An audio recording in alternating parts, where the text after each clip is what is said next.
好，大家好，歡迎大家收睇期貨期權一周總結啦。咁就今個禮拜一嗰陣時就同大家講到啦，就係話我自己嚟講呢，就預計呢個市呢喺呢啲咁嘅位橫咗一段時間嚟講呢，都開始準備爆噶啦。咁就所以呢，就建議呢大家呢去動態式去做一啲策略，其中喺起手式開倉嚟計呢，就係做一套策略咧，就叫做買入納出式期權策略，即係上面 long 張 call， 下面 long 張 put。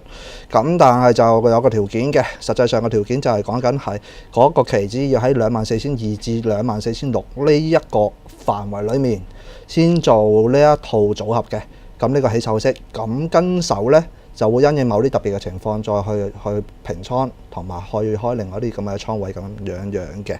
咁就實際上嚟講呢，你睇翻啦。喺禮拜二嗰日開始嚟計咧，人民幣匯價就開始急跌啦。跟住呢個係其中一個最主要嘅誘因啦，就開始令到港股咧喺禮拜二同禮拜三咧急劇咁懟落嚟。而事實上嚟講咧，你會發覺到咧喺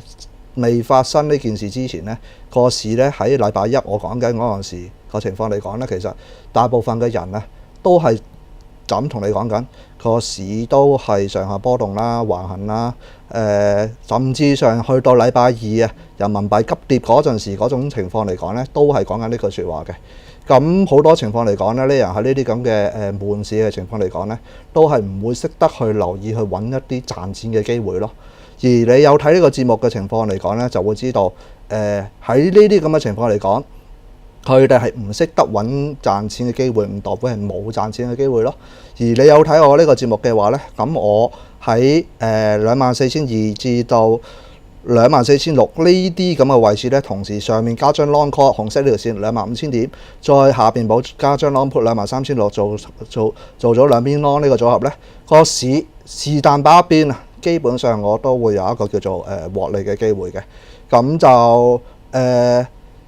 睇翻實際嗰個情況嚟講啦，咁如果係攞禮拜二嘅收市價計啦，我方便大家去計算啦。咁就禮拜二嗰陣時收市價呢，期指嚟講呢，收市價收大約24,400咁上下位啦。咁喺24,400 at the money 呢個咁嘅位置嚟講呢，我下面補張 long put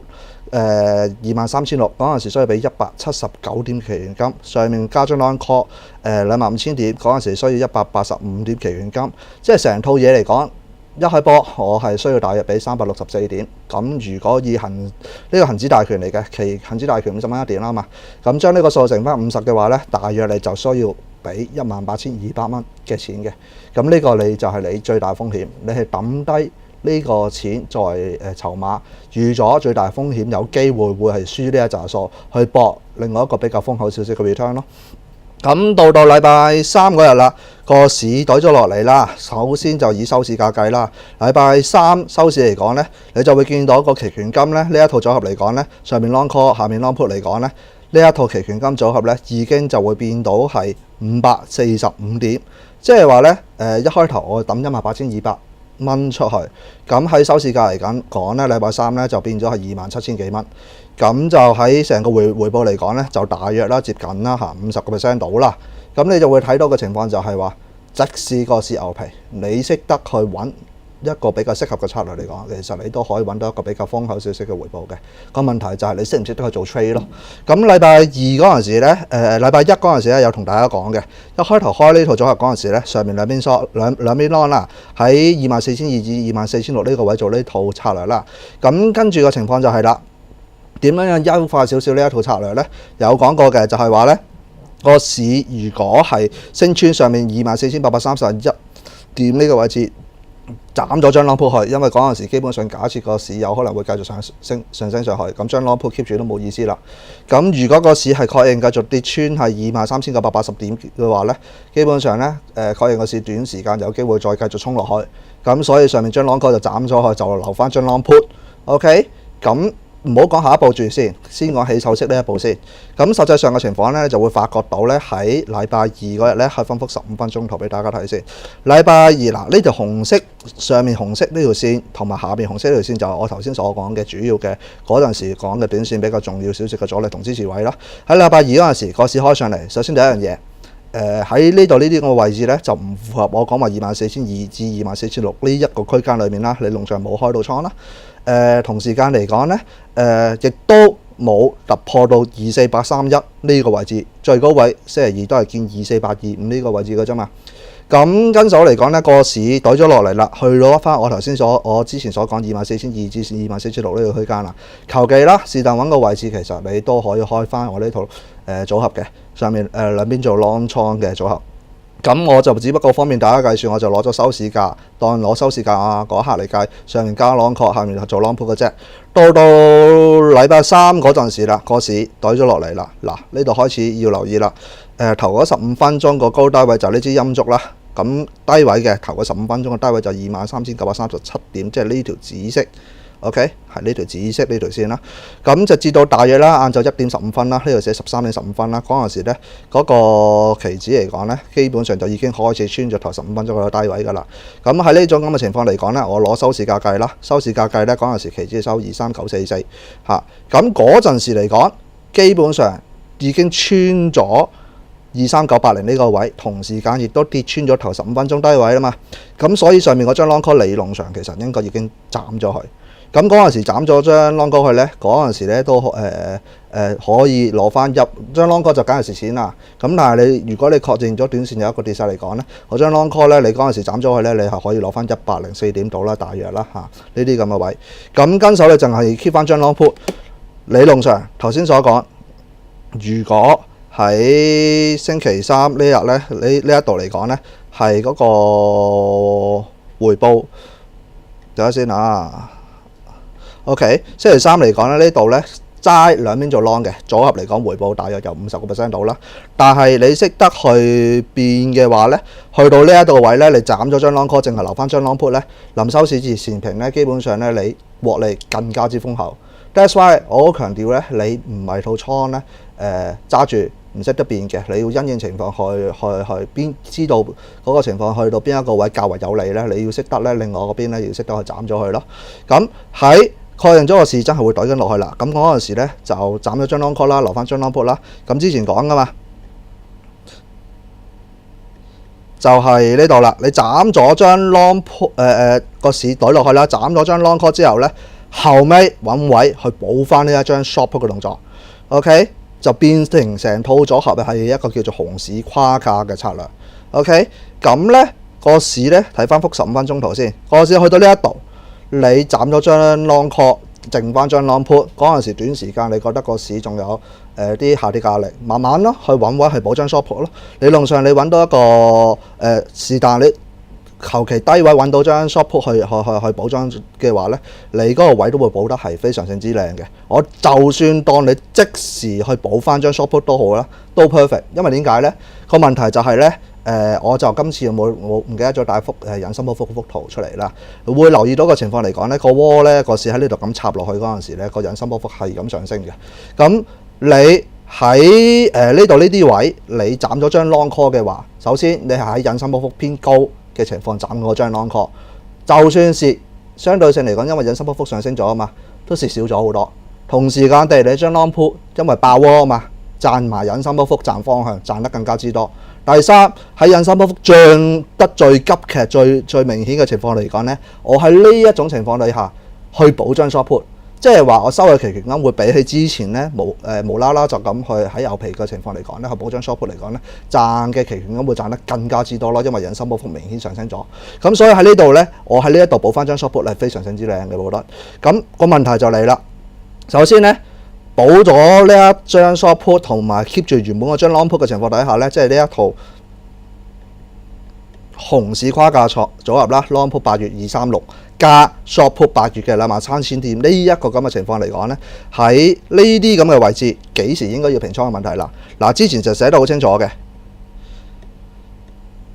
平倉時機跌穿23,600平紅跨，見唔見到？即係話呢，我係等緊呢一套呢一個 long put 23,600呢，由價外變價內，希望嗰陣時佢個爆炸力呢去到最強，嗰陣時呢去做一個平倉嘅動作。如果去到呢度就最 perfect 啦，成套平咗去。否則嚟講呢，如果到唔到所謂嘅目標價位嚟講呢，個市翻轉頭嘅話呢，喺未來日子升穿15分鐘高位呢，我將 long put 都斬咗去，淨係留翻張 short put 23,000點，因為估計嗰陣時有可能見咗一個叫做短期嘅低位啦。嗱，翻嚟呢幅15分鐘圖啦，喺而家呢一刻嘅情況嚟講，首先啦，未到23,600點呢個位置啦，我假設你冇平倉先，夠衰啦，你冇到平倉。到星期四啦，升穿15分鐘呢個高位嚟講，你張 long call 你點都要平㗎啦，淨係留翻張 short put。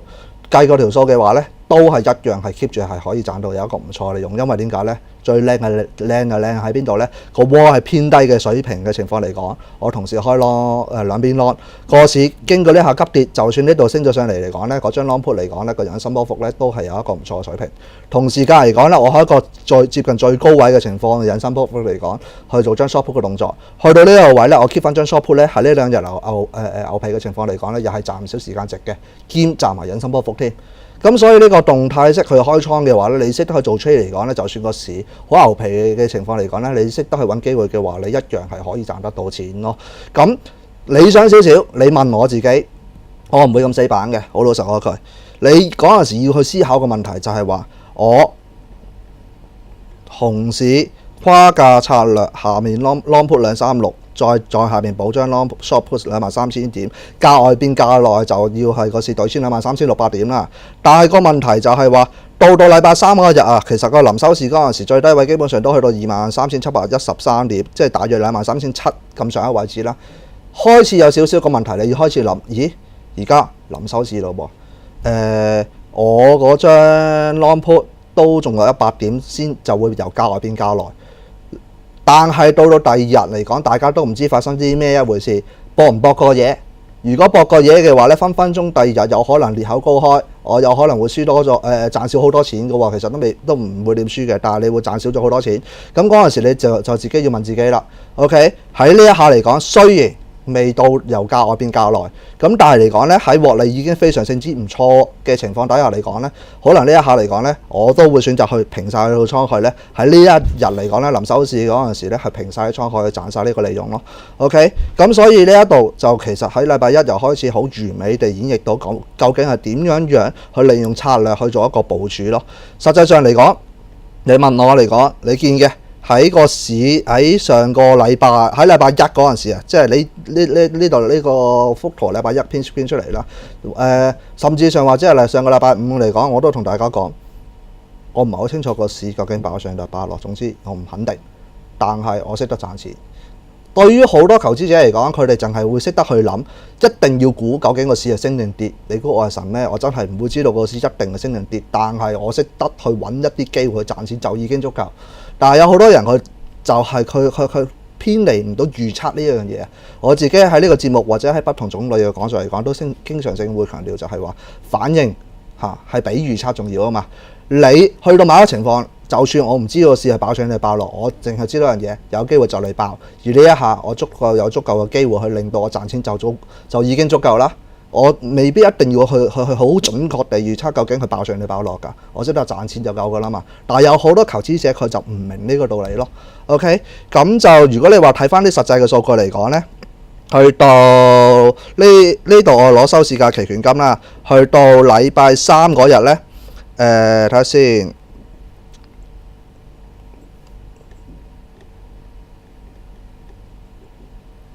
呢一度咧，去到禮拜三嗰日，如果收市計咧，計咧兩邊 long 嘅話咧，就賺大約50%啦。頭先講咗啦，如果我識得一早跌穿15分鐘低位嗰陣時，斬咗張 long call，留翻張 long put，理論上佢會更加之豐厚。再慢慢，因為嗰陣時個勢向一下噶嘛，我將 short put 慢慢揾位補咯，咁就會更加賺得更加之多先。咁呢度咧，我 show 埋俾你睇啦。禮拜四，如果我嗰兩邊 long 嘅話，我冇平到倉，會發生啲咩事咧？嗱，你睇到啦，禮拜三。我當你臨收市平倉，你嗰陣時期權金啊，大約值545點。如果禮拜四收市嗰陣時平倉咧，期權金330點。所以嚟講咧，平倉嘅時機咧都非常之重要。你絕對唔會咧去到明明見到有錢賺，去到一個唔錯嘅回報嘅情況嚟講咧，你都賴死唔平倉嘅。而等到去第二日個引伸波幅收縮咗落嚟，或者去到第二個冇咁理想嘅平倉時機咧，你先至平倉咯。所以牽涉到你話投機做倉嚟講咧，講嚟講去都係首先第一，你要去少注，唔會用咁多錢去搏嘅。好老實講句。第二樣嘢咧就真係咧，你去到一個有賺錢嗰陣時咧，有一個唔錯嘅回報嚟講咧，你識得推止賺。去揾位平倉，同埋平倉嗰陣時你要諗，我呢一刻唔平，究竟值唔值博？就正如我頭先所講，去到禮拜三臨收市嗰陣時，講真嗰句，你張 long put 咧仲有成大約100點就由價外變價內。其實嗰陣時帳面上你已經賺一個非常之唔錯嘅回報，你仲搏唔搏等第二日驚有第二日裂口高開嘅風險呢？你搏唔搏呢？你要問呢個問題咯。咁我自己嚟講，通常我自己又唔會咁樣搏咯。咁呢樣嘢而家，但係喺節目嚟講，我好難喺禮拜一喺同大家做嗰個策略部署嗰陣時，每一步究竟去到邊一度應該要點做，邊一步要點樣做，我預早講定晒每一步要點做俾大家睇啦。我好難預早做到呢樣嘢咯。咁所以我最多可以做到嘅就係話，一開頭俾個大約嗰個方向性嘅啟示。策略大約係可以點部署，但係去到最尾中間嚟講，你自己都要識一啲少少嘅技巧同埋計算少少嘅值博率，去捕捉一啲比較理想嘅平倉時機咯。咁即使而家嚟講個市去到而家呢啲咁嘅水平啦，我記得我之前喺呢啲位叫大家去做 short put 啲股票期權㗎嘛，記唔記得啊？喺嗰陣時嚟講，基本上你如果睇翻你就知㗎啦，都係全部基本上都係賺錢嘅